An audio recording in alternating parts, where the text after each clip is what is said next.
junho, na Casa de Portugal, nós aprovamos entre os 3.000 representantes. E no dia 29 de junho, 29, né? Nós tivemos a reunião do Conselho do Simpem, são 800 conselheiros. Aí o Conselho debateu e ratificou a data. Já tinha sido aprovado fazer, aí afinamos e definimos a data. Por que em agosto? Porque em julho praticamente comprometido com o recesso. Né? Em agosto, para que nós pudéssemos mobilizar a categoria. Nesse intervalo de tempo, foi aprovado em primeira votação, foi aprovado no Congresso Nacional o projeto de lei 257. Foi aprovado na Câmara dos Deputados. Já acabou a votação desse projeto? Já é lei? Já retirou o direito de todo mundo? Não. O projeto foi votado na Câmara dos Deputados, segue para o Senado Federal. No Senado Federal, se tiver qualquer alteração no projeto, ele volta para a Câmara dos Deputados. É submetido a uma nova discussão e votação. Se votado novamente na Câmara dos Deputados, aí vai para a sanção presidencial do Executivo. E o Executivo pode vetar o projeto na íntegra ou pode vetar partes. Esse é o processo legislativo, até que um projeto se transforme em lei. E ele passa a ter validade a partir da publicação do Diário Oficial daquela data. Agora, importante observar, não nos interessa falsear a realidade e nem agravar a situação para, assim a gente mobiliza. Nós queremos fazer o dia 26 com as pessoas conscientes do que elas vão fazer lá. O que aconteceu com o PL 257? O projeto de lei 257 de março de 2016 continha todas aquelas medidas que as pessoas estão dizendo. Olha, é um projeto de lei que trata da renegociação da dívida dos estados e do Distrito Federal com o governo federal, com a União. O projeto dispõe sobre isso. O Estado de São Paulo, por exemplo, tem dívida para com a União. Aí o governo federal disse, quer negociar essa dívida, quer alongar o pagamento por 20 anos, reduzir o valor e alongar o pagamento, para que as parcelas sejam menores e o principal também seja menor. Vocês querem fazer isso? Querem negociar? Se querem negociar, renegociar suas dívidas, tem condicionantes para o governo do Estado e Distrito Federal. Esse PL 257 não diz respeito aos municípios, Estado e Governo Federal, Distrito Federal. Então, se vocês querem renegociar, participar do processo de renegociação da dívida, tem condicionantes. Quais são os condicionantes? Vocês têm que aprovar lei no âmbito estadual ou no Distrito Federal, congelando o salário dos servidores por 24 meses, estaduais e Distrito Federal. Não realizando concurso nos próximos 24 meses. Não contratando pessoal pelos próximos 24 meses. Não aplicando direitos e vantagens pelos próximos 24 anos. E o Estado vai ser muito monitorado 24 meses. Para ver se vocês estão prestando atenção. Porque a gente fica falando, as pessoas ficam dispersas. Bom, depois, nos próximos 20 anos, vai sendo monitorado as finanças do Estado. Quando chegar no 10º ano, tem uma avaliação. E se no 10º ano esses condicionantes não foram cumpridos, aí muda as metas fiscais, muda os condicionantes fiscais. Condicionantes fiscais é o equilíbrio entre receita e despesa. Então, essas são as medidas restritivas, os condicionantes com medidas a serem adotadas de redução da despesa, e quase todas elas recaindo sobre os servidores estaduais e os servidores do Distrito Federal. Esse projeto ainda tem um artigo que diz que o Distrito Federal e o governo, os governos estaduais, participantes desse acordo, só pode corrigir as suas despesas de um ano para outro com um percentual da inflação calculada, o IPCA calculado pelo Diese. O que eu estou dizendo aqui?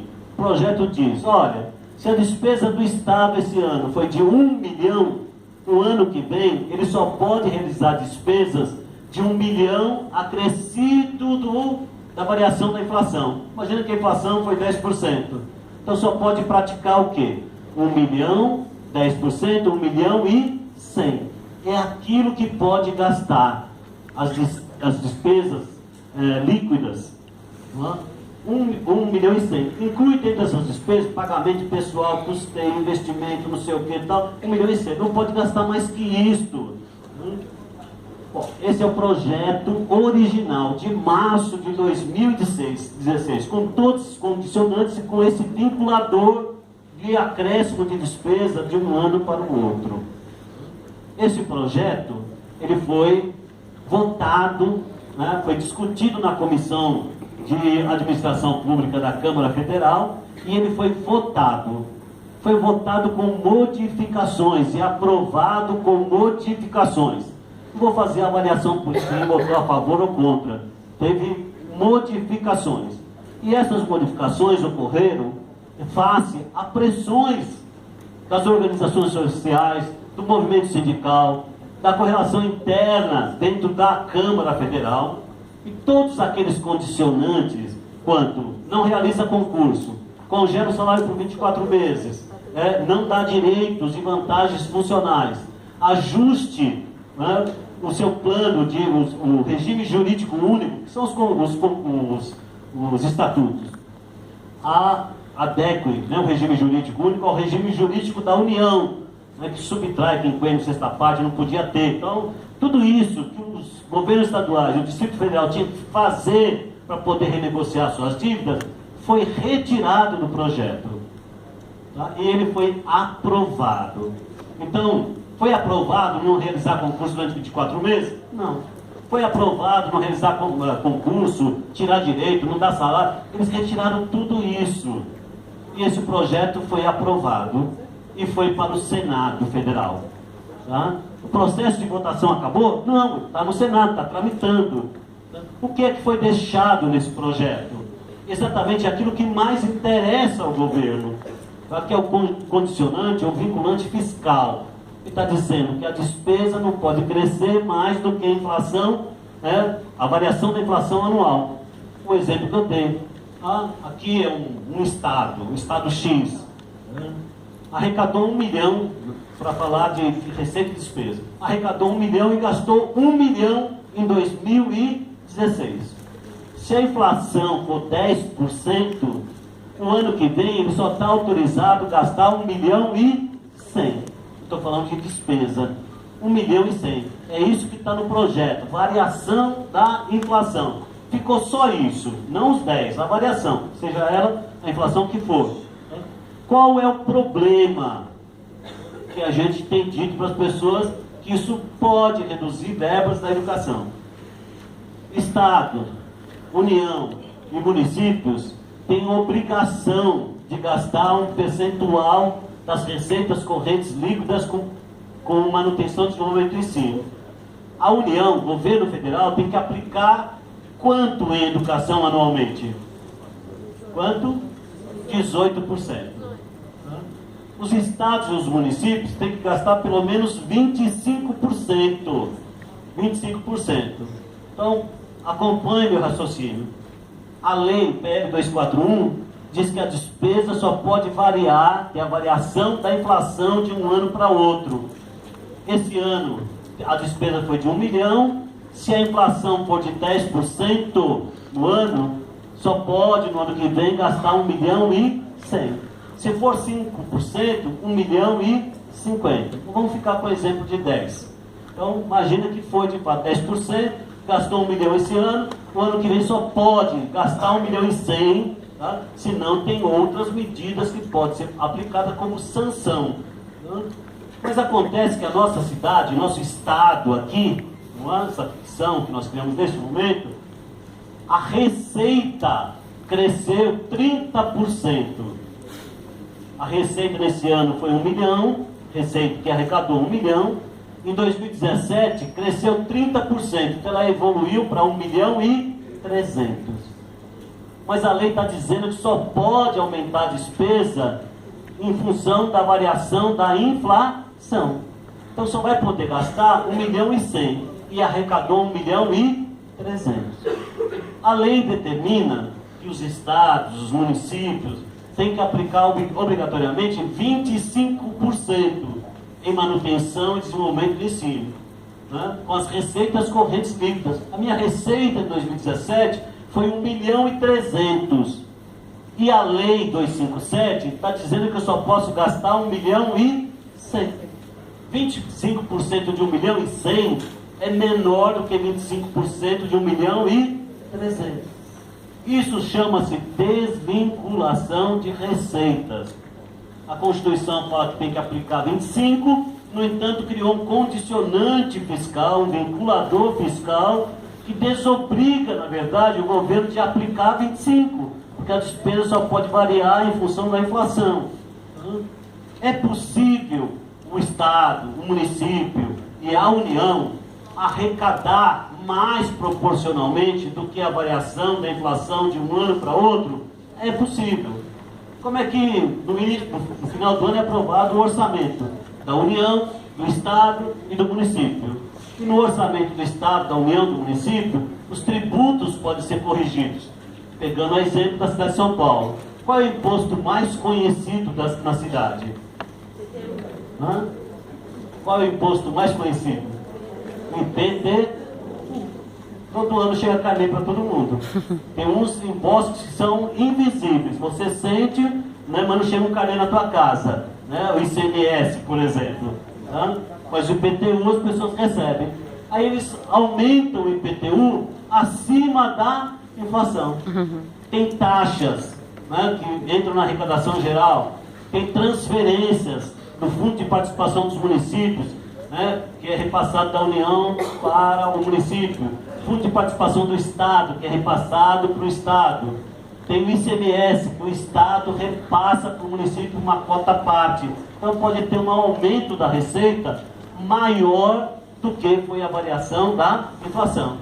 É correto você arrecadar 1.300.000 e estimar as despesas com a educação em 1.100.000? Não. Está tirando dinheiro da educação. Educação não é um ente etéreo. Dentro desse conceito de despesas com educação, estamos nós. É pagamento de pessoal, é pesquisa, é construção de escolas, é compra de material. Tudo está dentro de manutenção e desenvolvimento do ensino. Essa é a essência do 257. Tá? Mesmo que tenha tirado tudo, e tirou, nós não vamos mentir aqui, tirou. Por que o governo tirou? Porque ele é bonzinho? Não, porque ele viu que também não pode perder seu objeto estratégico, que é um vinculador de evolução de despesa. Isso é novo como mecanismo de controle de despesa? Não. Em 1995 foi feita uma reforma fiscal. Em 2001 foi feita outra reforma fiscal. E nós já somos vítimas da reforma fiscal de 2001, feita ainda no governo do FHC. É a Lei 101, Lei de Responsabilidade Fiscal. E quando foi aprovada a Lei de Responsabilidade Fiscal, era a mesma discussão. Tem que reduzir os gastos da União, dos estados e dos municípios. Tem que conter as despesas com o pessoal. Como é que nós contemos as despesas com o pessoal? Vamos criar um vinculador. Que vinculador é esse no orçamento do Estado, do município e da União? A União, os estados e os municípios não podem gastar mais que 54% das receitas correntes líquidas com despesa de pessoal. Então já tem lei de controle e tem lei punitiva. E se ultrapassar 54% hoje, sem ser projeto de lei 257, se passar do limite prudencial, que é até abaixo dos 54%, pode chegar a 48%, na verdade, não é? Você tem que demitir comissionados, demitir estáveis e demitir efetivos para poder adequar as despesas da União, do Estado e do município. Esse é um condicionante fiscal, é um vinculador, ele já existe. Então o governo diz, isso já tem, eu posso tirar todas essas coisas que estavam ali no 257. Eu acho que foi imprudência do governo que mandou, não é? E erro tático, porque isso convulsionou, mobilizou e já ajudou um monte de coisa, do ponto de vista político. Não é? Mas estava lá, o projeto é de março. Então isso ele tirou e ficou só com essa coisa que vai para o Senado agora. Você vai dizer, Cláudio, então, para nós podemos abrir mão da vinculação de receitas para a educação? Nós não podemos diminuir, permitir que o governo reduza a receita destinada à educação. Nós já somos vítimas de uma mudança na lei orgânica do município, que é a Constituição Municipal, que aconteceu em 2001, no governo da Marta Suplicy. Nós tínhamos uma lei que garantia 30% com manutenção e desenvolvimento do ensino. Ela fez uma alteração, hoje se aplica 25%. Depois não dá para ficar chorando, leite derramado. Ó, falta 100 direto. As escolas estão superlotadas. Não tem dinheiro para manutenção e conservação. Por quê? Porque reduziram a verba da educação. E depois vive com solução de só terceiriza, é convênio, né? Afetando também os nossos direitos. Então não podemos reduzir. Se não tivesse nenhum motivo para participar do dia 26, esse é relevantíssimo. Esse projeto reduz a verba da educação. Essa é a essência. Ainda que não fosse diretamente com direito de carreira, com direito de concurso, que nem esse 257 nem é conosco, é com o governo do Estado e o governo da União. Tá? Aí o governo federal abriu mão de todos que estavam lá, mas não mexeu na essência, que não pode ter evolução de despesa acima da inflação, é uma carga que recai sobre a saúde, porque tem 15% de verba vinculada. Uma coisa é aplicar 15% sobre 1.100.000 ou 15% sobre 1.300.000. A educação que tem 25%. Então são os serviços nas áreas sociais e os trabalhadores públicos que são violentamente atingidos por isso. Temos motivo ou não para participar do dia 26?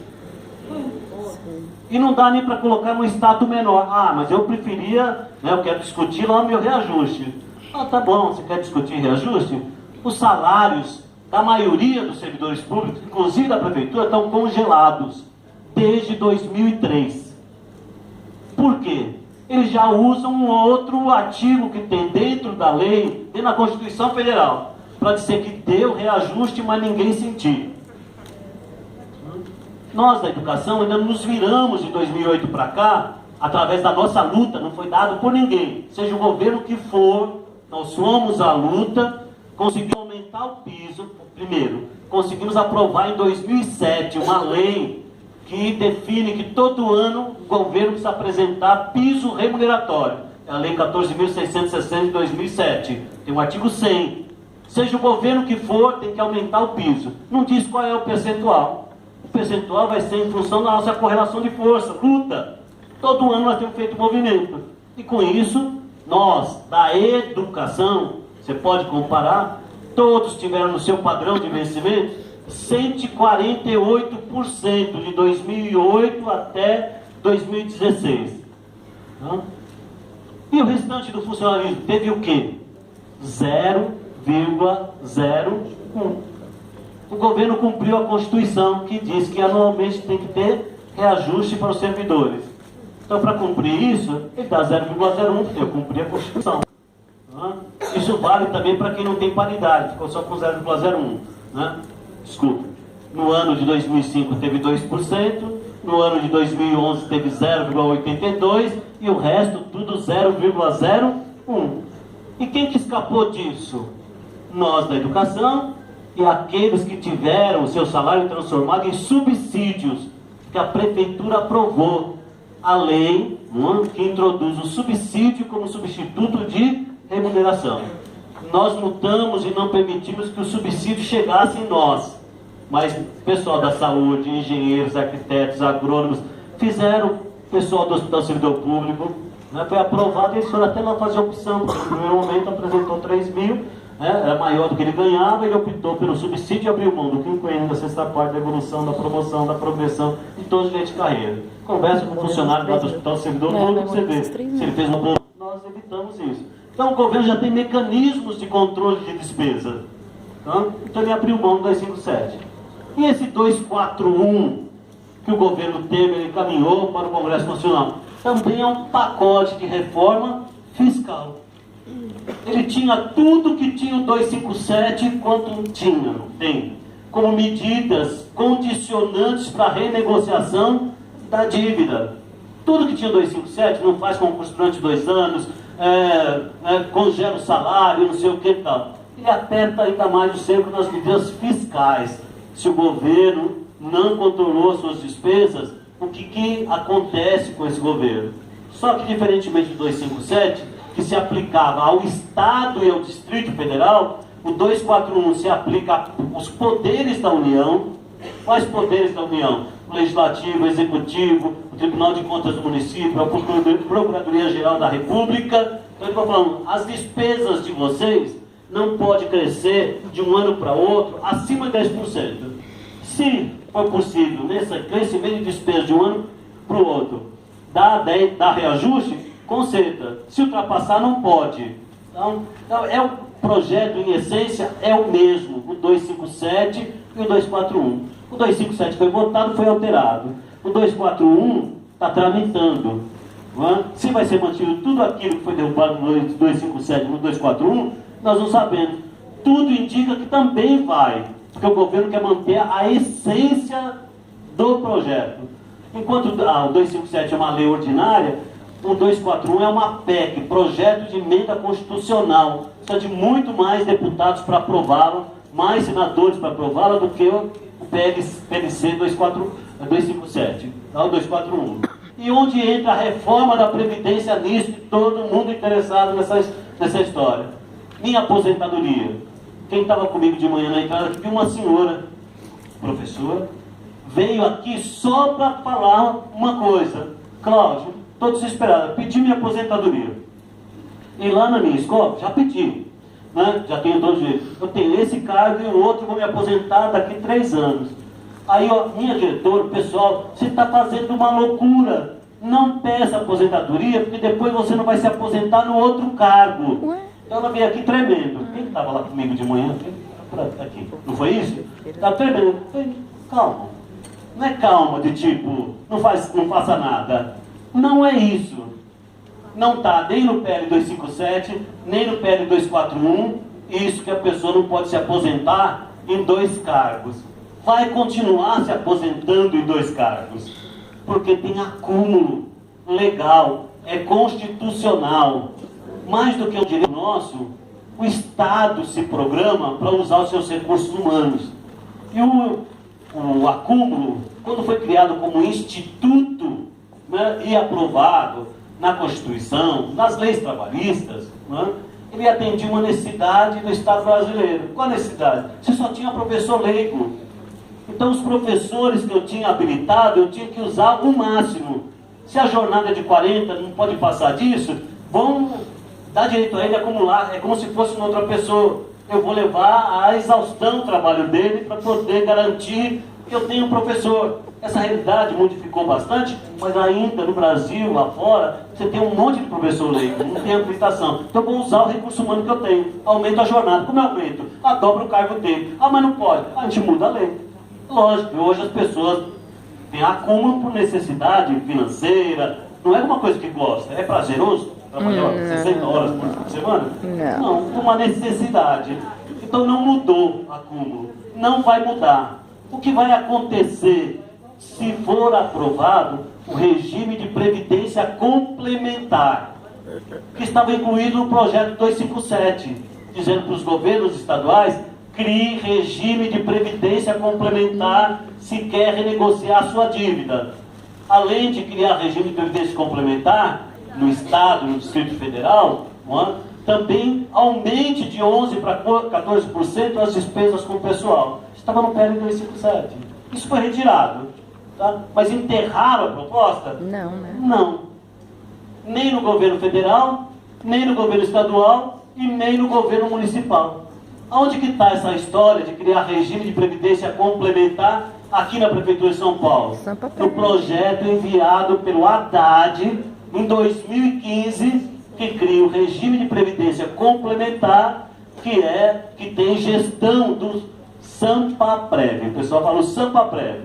O Sampaprev é o órgão gestor do regime de previdência complementar a ser criado com aprovação da lei.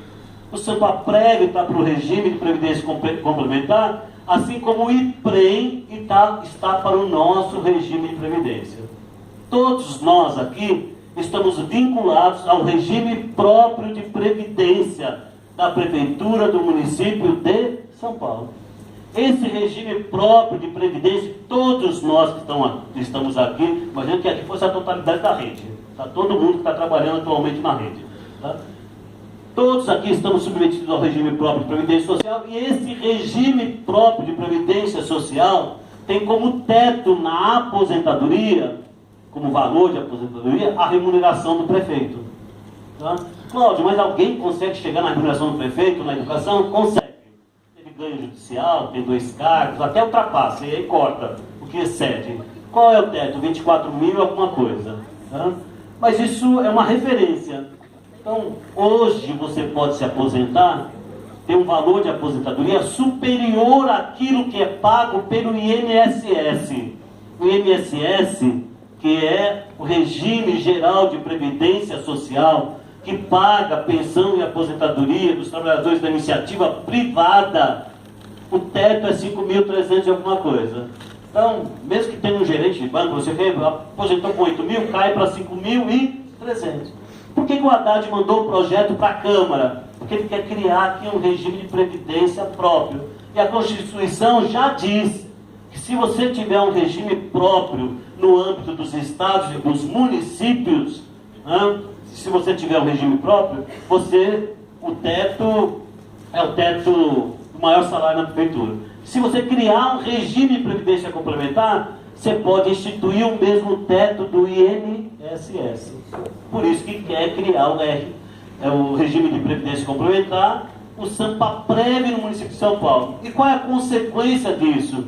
Criando o regime de previdência complementar na Prefeitura de São Paulo. Fixa-se o teto de 5.300, é o máximo que se paga na aposentadoria.